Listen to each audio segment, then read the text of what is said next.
দই কার না খেতে ভালো লাগে? আমাদের প্রত্যেকেরই দই অত্যন্ত প্রিয়, কিন্তু আমরা টক দই খাবো না মিষ্টি দই খাবো, কোনটা আমাদের স্বাস্থ্যের জন্য ভালো আসুন জেনে নিই। প্রথমে আসি মিষ্টি দই। মিষ্টি দই পছন্দ করে না এমন কোনো মানুষ নেই। এই মিষ্টি দইয়ের কথা মনে পড়লেই জিভে জল চলে আসে। মিষ্টি দইয়ে চিনি থাকার কারণে এটা আমাদের রক্তের সুগার লেভেল বা চিনির পরিমাণ বাড়িয়ে দেয়। যাদের ডায়াবেটিক্স আছে বা ডায়াবেটিক্স হওয়ার সম্ভাবনা আছে তাদের জন্য এটা ক্ষতিকারক। এবার আসি টক দই। টক দইয়ে চিনি থাকে না, এতে থাকে প্রাকৃতিক ল্যাকটিক অ্যাসিড যা আমাদের পেট ঠান্ডা রাখে।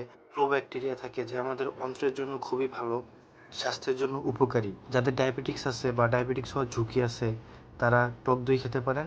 অর্থাৎ যারা একটু স্বাস্থ্য সচেতন তারা রোজকার টক দই খেতে পারেন, যেটা স্বাস্থ্যের জন্য খুব উপকারী। এছাড়া মিষ্টি দইয়ের ক্ষেত্রে মিষ্টি খেলে আমাদের মন ফ্রেশ হয়, মাথা ঠান্ডা হয়। তাই একটু ফেস্টিভ মুডে বা যখন আপনার ইচ্ছা হবে একটু মিষ্টি দই খেতে তখন আপনি মিষ্টি দই খেতে পারেন।